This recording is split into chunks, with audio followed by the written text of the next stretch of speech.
Hi everybody, this is Bogus Reviews, and today I'm going to be doing a review on the Marvel Legends Rescue figure. So before we take a look at Rescue, let's take a look at the accessories that she comes with.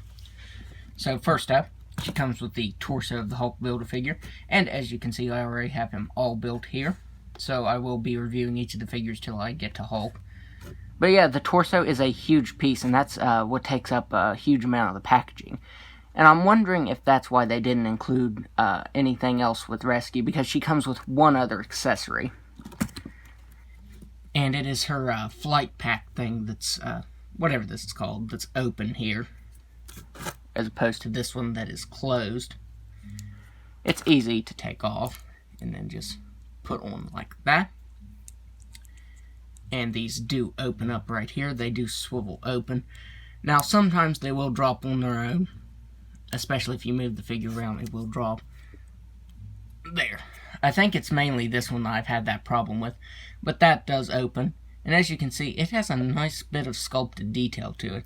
I would have preferred it be like the MCU 10th anniversary Iron Man, where these just opened up. That would have been really awesome. It's kind of weird that they didn't make this just open up and made it a separate piece, because they could have put some other accessories in with her if they would have made this all one part, you know. But for the most part, that looks good.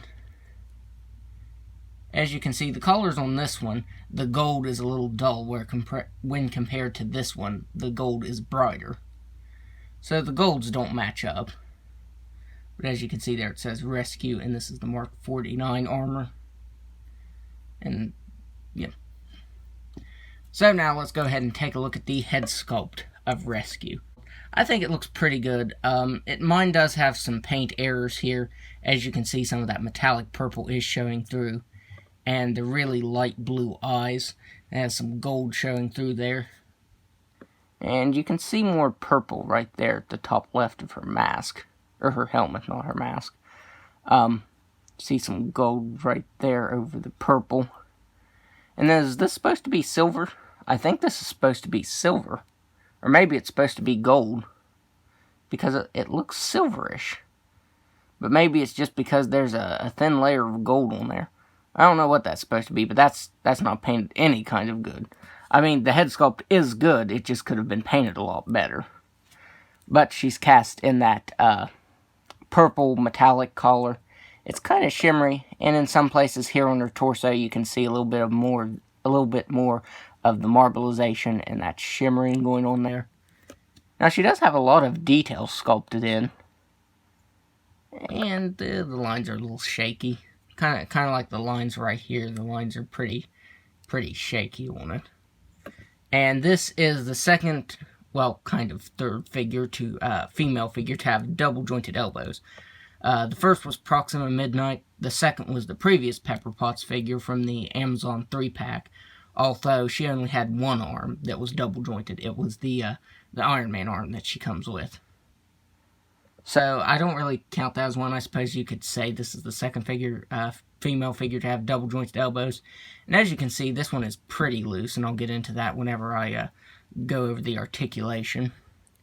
She does have the forearm blasters right there, but they do hinder the articulation for the wrist. That's another thing I'll show when I get into the articulation. This is a good figure, but I do find that some of the armor, especially like right here at the thighs, hinders the articulation. So you won't get a whole lot of movement there.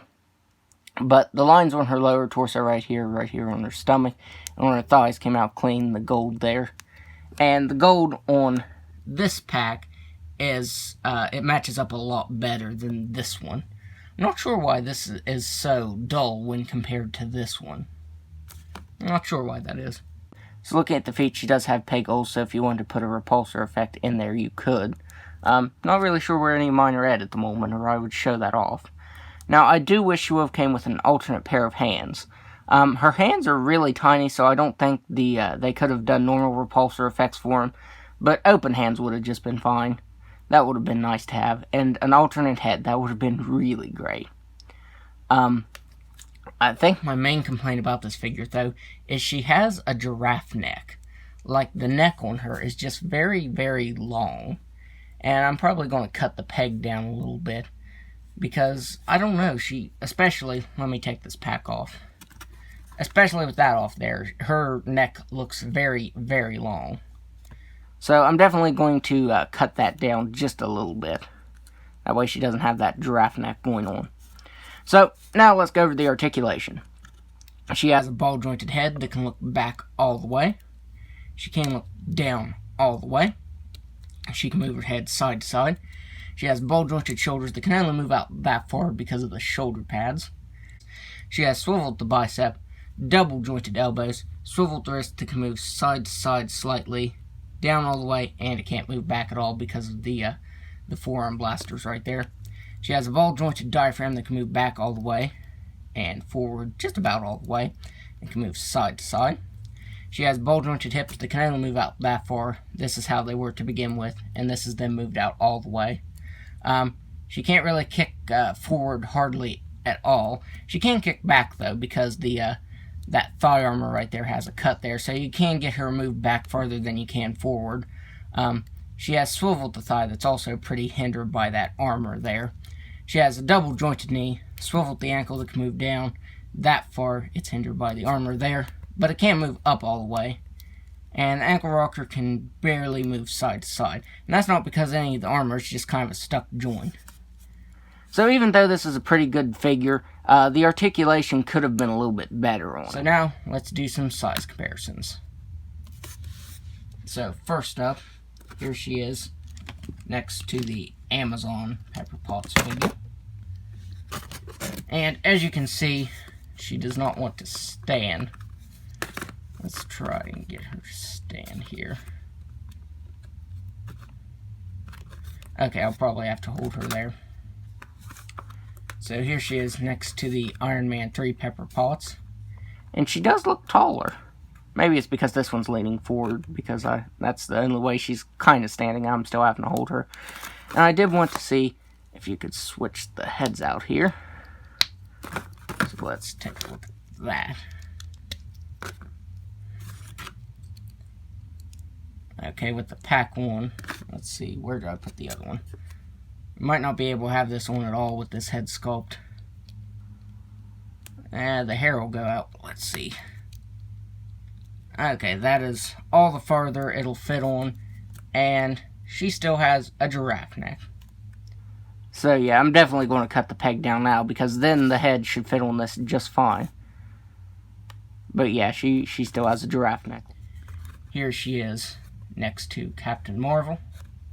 This is the in-game head sculpt that I got a while back.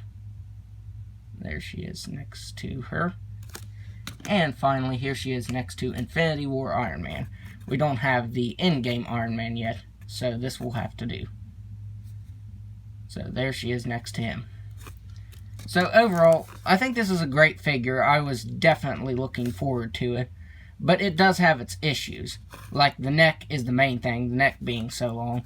And the second is the articulation. You really can't get her in too many poses. So, overall, it does have its issues, but it is a good figure. Just don't think you're going to get her into too many crazy poses like I thought. So, that's my review.